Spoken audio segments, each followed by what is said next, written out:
Good morning, Napa Valley Unitarian Universalists, and welcome to this week's online worship. I'm Rainer Honicke, and I'm the celebrant for this morning's service. Our parish minister, Reverend Lisa Hike, is away today, and with us instead, we have the Reverend Dr. David Sammons. Dave is the Minister Emeritus of the Mount Diablo UU Church, which he served for over 20 years as its senior minister.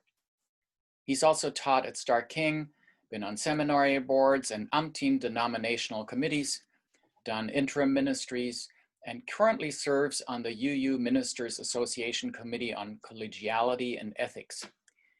He and his wife Jan live in Walnut Creek and are the parents of 5 and grandparents of 7.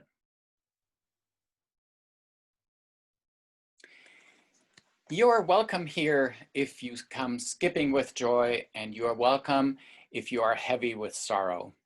You're welcome if you are deeply lonely, and you're welcome if you are surrounded by friends and family. You're welcome whomever you love, whatever your gender, whatever your skin color, whatever your education, whatever your beliefs about God or not God, and whatever the flags of your heritage. You're welcome if you're looking for a community that will love you just as you are, and you're welcome if you seek a community that will help you grow. Whoever you are and whatever you need, you are welcome here. Come, let us bring our whole selves to this time together. Let us center ourselves through music.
We light our chalice this morning as a community of faith, people who wish to live lives filled with compassion.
I invite you now into a moment of receptivity and reflection as we share the joys and sorrows of this community.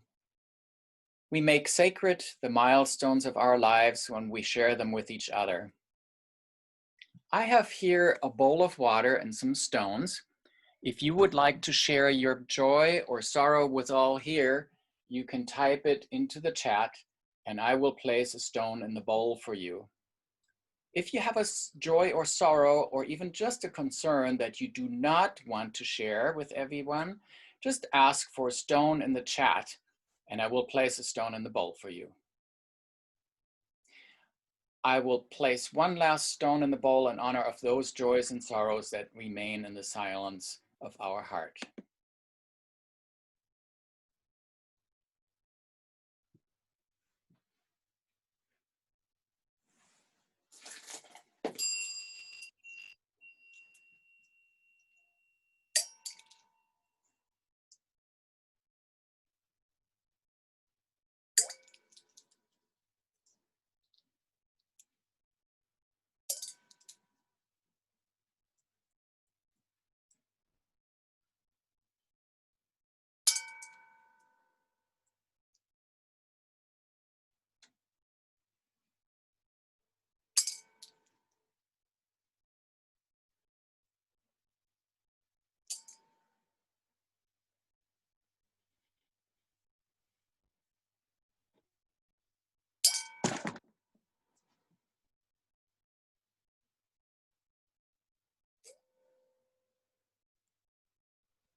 One last stone.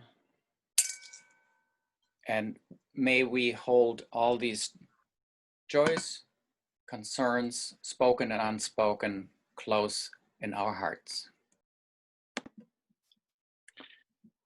We still live in a time of uncertainty with the pandemic that surrounds us and with the demonstrations in the streets as people of all races, colors, and ages, sexual orientations, and whatever join together in speaking out in a quest for justice, justice long overdue in our society.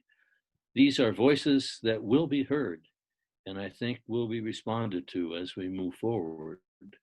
But we must play our own part. May we do so, knowing that life is really worth living, not just for us, but for all those around us. And we must help them to achieve good lives. Amen. Let us now join together in a time of silence. And Brian will bring us out after about a minute.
On this Father's Day, in which we think not only of our own fathers, but the fathers we might be if we're men, I began to think about what I'd be telling my children at this time when so many people are isolated at home with or without jobs, and others have taken to the streets in protest against police violence and the injustice in our society.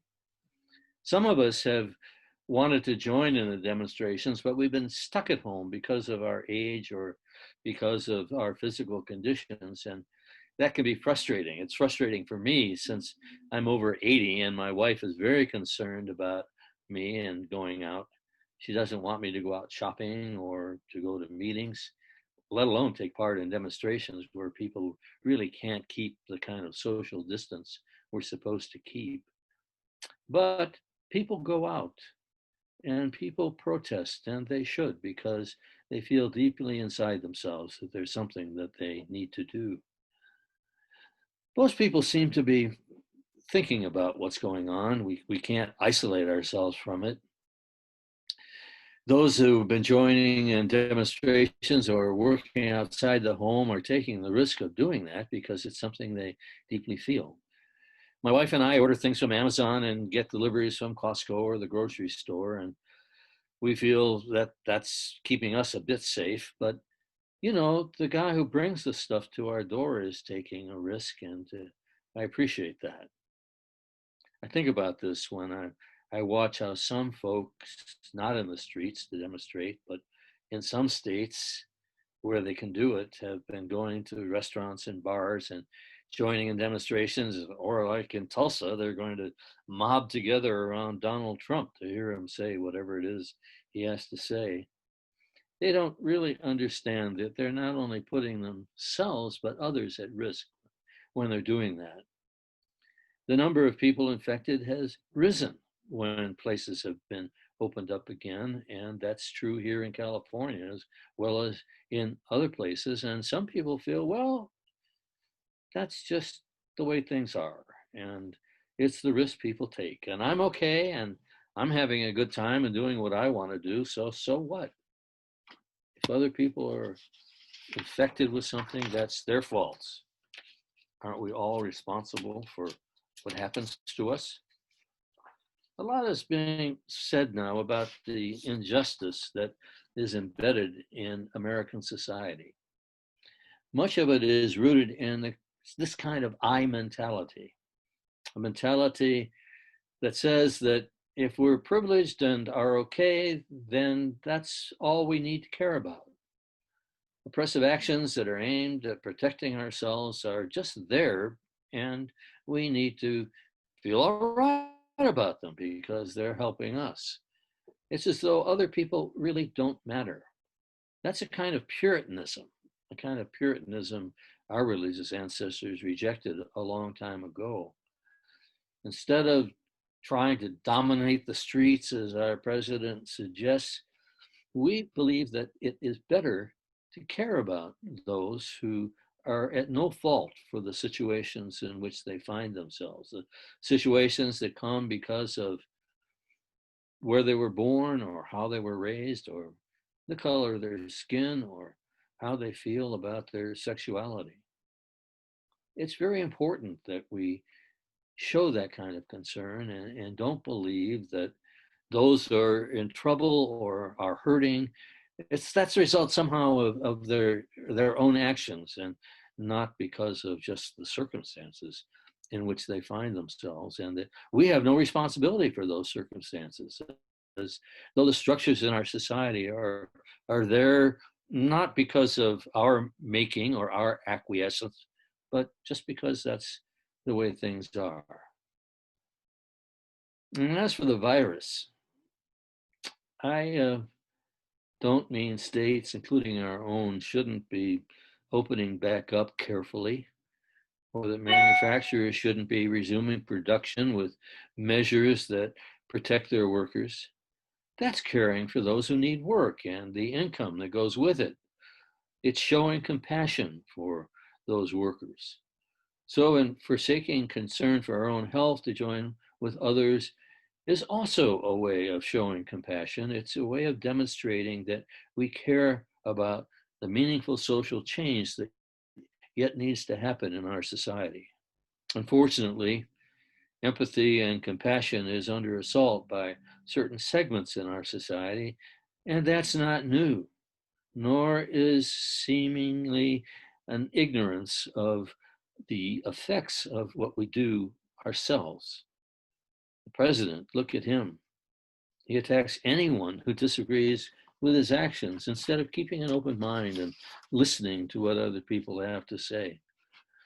He engages in things like this mass rally he's going to, or has had, just as he has refused to engage in the simple act of wearing a mask when he's in a factory where the managers have asked everyone in that space to wear a mask because that's a way of protecting that workplace. Unitarian Universalists have a history of not wanting to behave like this. It's why instead of complaining about restrictions on in-person worship, as the president's press secretary has suggested that we ought to do in my own home county of Contra Costa, we've turned to this electronic means for bringing us into community. We've used visual media as a way of doing our worship without risking the lives of other people by infecting them. It's not the same as being able to be physically together. We can't feel each other's touch or give one another hugs, but that doesn't mean that what we're doing can't be personal. For instance, my wife and I have a religious practice. It's watching the Tonight Show with Jimmy Fallon, not only because he's asking the kind of questions a white person ought to be asking people of color and his fellow actors and performers. It's also a way of showing that one can be personal. He's doing this being quarantined at home, and he's doing it with his wife behind the camera, which is just a cell phone, and his own two little girls bouncing around as little girls should, showing that he's a daddy as well as someone who is talking to us as a performer. He's showing compassion, a lot of it. He's showing compassion by including all the folks he's interviewing in a personal touch, a personal conversation. And there are people who care a lot more about that than we might imagine. It's why so many people have taken to the street. The virus that's been spreading doesn't care about who it infects, but we still do have a way of responding to it. Sure, we're vulnerable. And we're vulnerable not only to a virus, we're vulnerable to a lot of other things.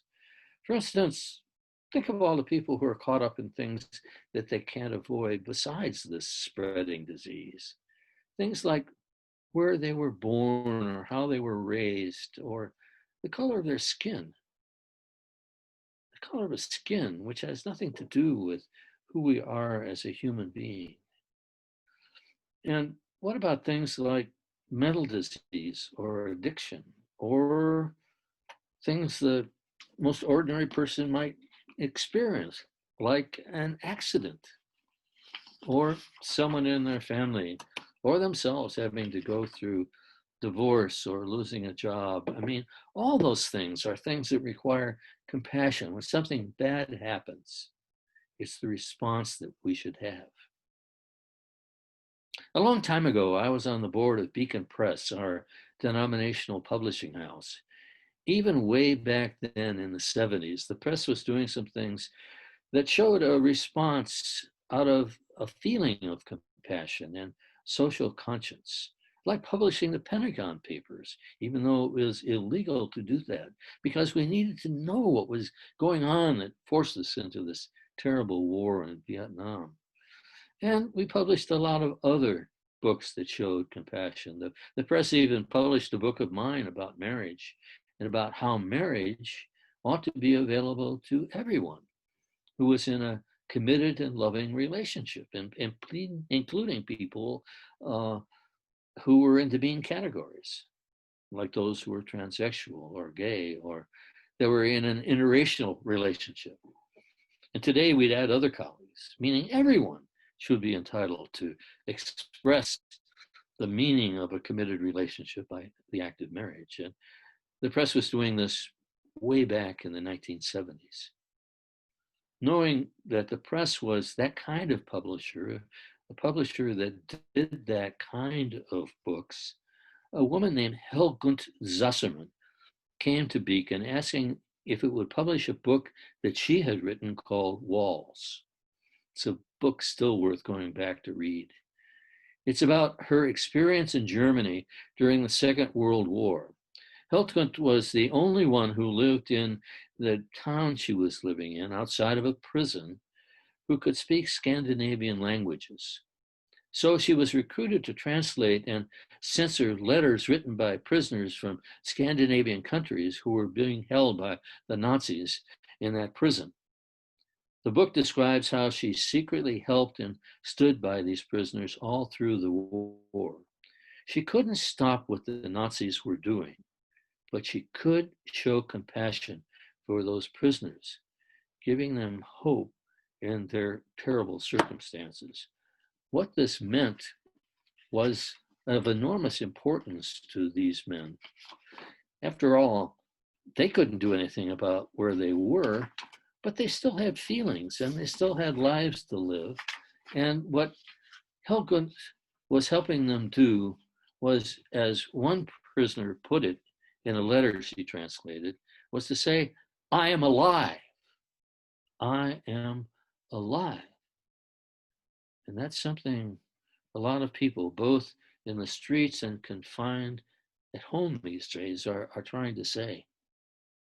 It was significant that Helkunt Zassaman brought her book to Beacon. She did that not only because she admired the social conscience of the press that it is shown by publishing books like the Pentagon Papers, but because she thought the books Beacon published showed that Unitarian Universalists were caring people, and we are. We are people who care about others, not just ourselves. And that caring is really what distinguishes us as religious people. We are able, at least I hope we're able, to help others as well as ourselves to say, I am alive. Ariana Huffington puts it this way. She says that not only does our compassion have meaning in the lives of others, it also has meaning for us. She says, since Einstein, scientists have been trying to come up with the theory of everything, which would explain how the entire physical world was reconciling general relativity with quantum physics. In the study of our emotional world, there's no analogous theory of everything, but if there were, says Huffington, empathy and giving would be at the center of it. And modern science has overwhelmingly confirmed the wisdom of those early philosophers and religious leaders who believed that compassion, empathy, giving were at the heart of what it meant to be a true human being. With them, they believed eventually we or our ancestors and our children's own people, those they gave birth to, were going to perish. If there's to be salvation, our Unitarian Universalist forebears believed it would come from living like this, by what David Brooke calls a humility code. That code would say that rather than living the happiness that is there for us and ignoring others, we should create happiness by living lives of meaning and purpose that touch others as well as ourselves. We should work to understand ourselves, including not only the gifts we have, but the flaws we have, and be able to work with them. We should know that we don't have to be better than others. We just have to be ourselves at our best. We should realize the connectedness we have with others and the rest of life in this, as our principles and purposes puts it, the interconnectedness of this universe of which we are all a part. And we should get beyond the notion that life should always be good to us, because it won't be. When bad things happen, we should be able to pull ourselves together and get on with things. And if we need help doing that, we should ask for it. Equally true, sometimes there are good things that happen, and we should receive those good things with graciousness and let them enrich our lives so that we can show that same kind of graciousness towards others. Finally, we should understand, as the theologian Paul Tillich put it, in terms of the great big wide universe of which we're all a part, we're accepted as long as we have the courage to be. That is, the courage to be ourselves at our best. Being a person who lives by such rules isn't onerous, and it's not unmanly, as people like our president seem to believe. In fact, there's a joy in life that's filled with gratitude and reverence and admiration, with a reaching out to others to show that we care about them as much as we do about ourselves.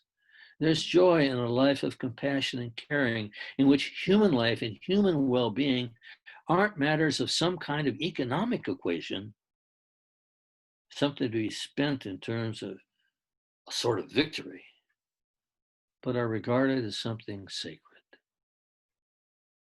All of us would like to see an end to violence and to the injustice that is being sought and achieved, I hope, eventually by people who act as though it matters.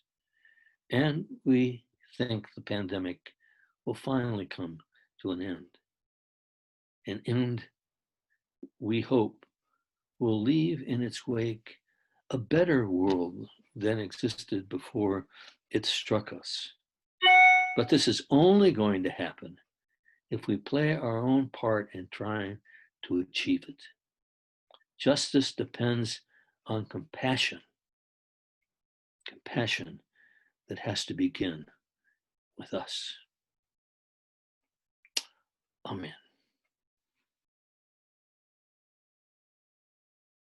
Love is the spirit of this church and service its law.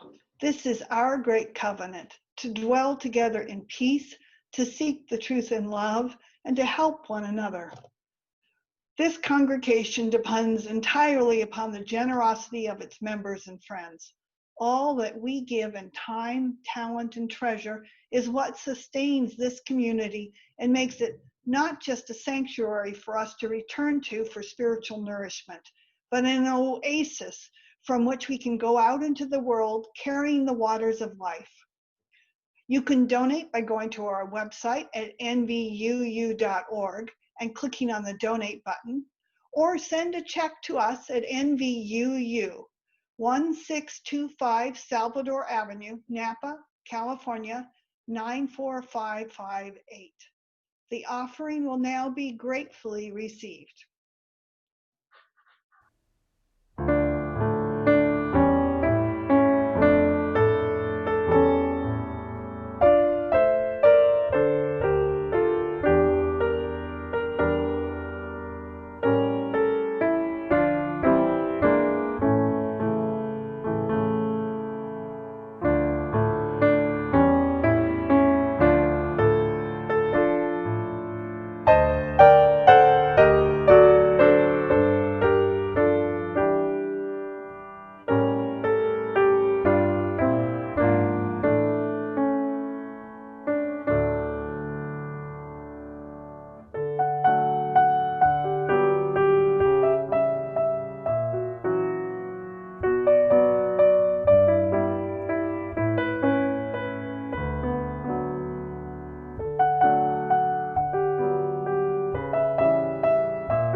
Thank you to Reverend Dave Sammons for being with us virtually today, to Brian Shaw for producing today's service and for his music, and for everybody else who in the background helped out to make this happen.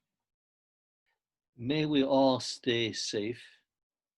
May we care for ourselves as best we can in the face of these circumstances in which we find ourselves. And may we show compassion badly needed in our world, compassion that will bring us all together. Amen. Our closing hymn is number 108, My Life Flows On in Endless Song.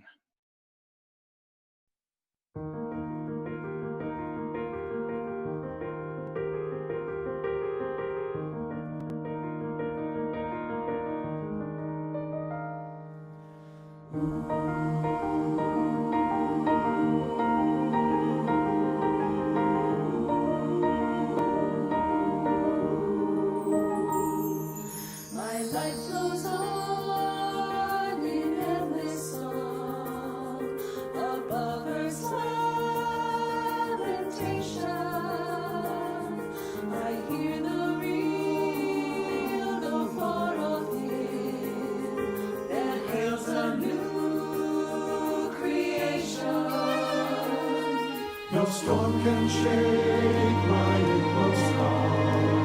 while to that rock I'm clinging, since love prevails in heaven and earth. How can I keep from singing?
We extinguish this chalice, but not the light of truth, the warmth of love, or the fire of commitment.